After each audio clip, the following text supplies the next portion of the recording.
여러분, 연력학 법칙 공부할 때 잠깐 과학사 좀 소개할게요. 연력학 법칙이 태동된 것은 산업혁명과 연관이 있습니다.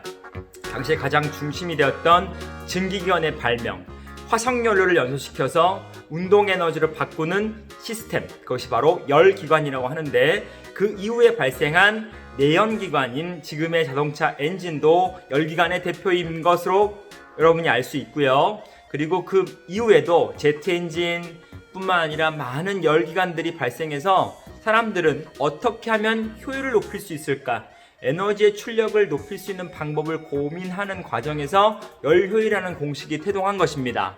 그리고 연력학 법칙은 가장 일반적인 매우 큰 에너지 보존 법칙으로 바라보면 좋아요. 그래서 우리가 알고 있는 역적 에너지 보존도 에너지 보존 법칙이지만, 그는 전체 에너지 보존 법칙에서 한 부분이고, 굉장히 큰 범위에서의 에너지 보존 법칙은 으뜸은 연력학 제1법칙 그리고 2법칙이 되겠습니다. 자, 그래서 우리들은 에너지와 관련된 문제를 풀 때 에너지는 보존되는 것이야 라는 것을 알고 공부하는 것도 중요하지만, 연력학 법칙에서 말하는 부분은 기체가 한 일과 온도의 증가인 내부 에너지 그리고 열 출입, 이 세 가지 요소를 잘 판단해서 문제를 풀면 좋을 것 같아요. 그래서 선생님이 여러분에게 특별히 소개했습니다. 연력학 법칙 흐름, 어떤 역사적 사실이 있었는지.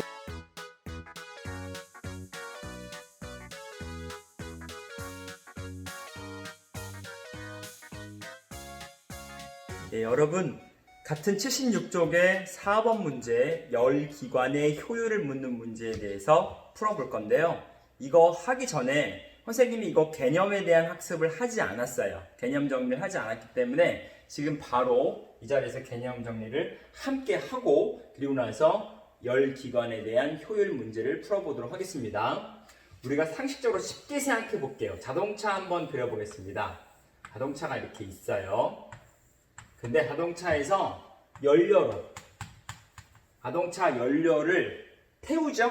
태워서 연소시켜서 나오는 운동에너지를 바퀴가 굴러가는 거잖아요. 그러면 연료가 갖고 있는 에너지를 100줄이라고 가정해 볼게요. 연료가 갖고 있는 에너지. 왜냐면 100줄의 연료를 연소시킬 거니까. 그리고 나서 바퀴가 굴러갈 때, 지면을 따라 굴러갈 때 순수하게 바퀴에서 발생하는 운동 에너지를 30줄이라고 볼게요. 30줄. 운동 에너지로 발생하는 게 총 30줄이었다라고 가정해 볼게요. 그러면 나머지 연료가 연소되고 나서 나머지 70줄의 행방은 어디로 갔느냐라고 말한다면, 우리는 이렇게 생각할 수 있어요. 엔진이 앞에 있는데 엔진에서 열이 발생해요. 그래서 이렇게 열이 빠져나가는 것들 중에는 70줄이 포함되어 있습니다 라고 말할 수 있겠죠. 좋은 생각입니다. 또한 자동차 바퀴하고 지면과 마찰이 있기 때문에 여기서도 빠져나가는 게 있을 거예요. 맞습니다. 또 공기의 저항이 발생해서 공기의 저항에 의한 마찰에 의해서 열 에너지가 발생할 수 있습니다. 그것도 맞습니다. 이처럼 사용을 했는데 100줄의 에너지를 사용했는데 쓸 수 없게끔 빠져나가 버린 에너지를 무엇이라고 말하냐면 저열원 혹은 Q2라고 말하고, 얘를 70줄이라고 합니다. 그럼 처음에 연소시킬 때의 100줄을 뭐라고 그러냐면 고열원, 처음에 시작할 때 얘를 Q1이라고 불러요.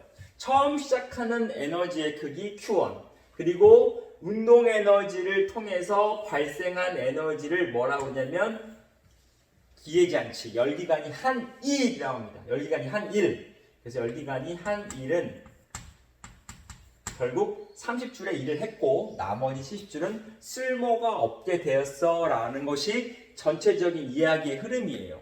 그렇다면 시험에서 묻는 열기관의 효율이란 무엇이냐? 실제로 자동차의 고유 기능은 굴러가게 하는 겁니다. 굴러가는데 사용된, 즉 운동 에너지로 몇 줄을 뽑아냈는지 퍼센트를 구하시오가 열기관의 효율 문제예요. 따라서 열기관의 효율을 작은 알파벳 E를 쓰고요. 그리고 처음 들어왔던 에너지의 양, 처음 에너지 얼마입니까? 처음의 에너지, 그리고 실제로 사용된 운동에 발생했던 운동 에너지, 이렇게 계산하는 게 맞긴 맞지만 고유한 정의에 의하면 Q1분의 W 그리고 곱하기, 여기다 곱하기 100, 여기도 곱하기 100을 취해서 퍼센트로 뽑아내는 것이 맞습니다.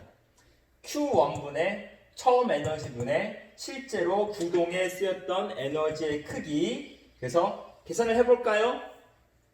처음에 100줄의 에너지를 받았고, 그리고 나서 실제로 사용된 건 30줄이고 곱하기 100을 하게 되면 답은 간단하죠? 30% 나옵니다. 그러면 이와 같은 맥락으로 정확히 고열원과 저열원과 일의 관계가 있는 열기관에서 문제를 풀어보도록 하겠습니다. 지우지 않고 컷하지 않고 바로 풀어볼게요. 그러면 효율은 Q1분의 W 곱하기 100으로부터 계산하면은 처음 받았던 에너지의 크기 얼마였습니까? 2000줄의 에너지를 공급받았고, 그 중에서 열기관에 의한 일을 한 것은 문제에 의하면 600줄이라고 나와 있어요. 그러면은 계산은 간단하죠? 2000분의 600 곱하기 100은 계산하면 바로 30%가 나오기 때문에 정답은 3번이 되겠네요. 그러면 이와 같은 맥락에서 또 하나 물어볼 수 있는 게, 만약에 저열원의 크기를 구하라면 구할 수 있습니까? 간단하죠. 왜냐하면 처음 아까 할 때도 에너지 보존 관계를 생각해 보면 처음의 에너지는 나중의 에너지와 크기가 같아야 돼요. 그러려면 Q2의 값은 얼마야 되겠습니까? 그렇죠.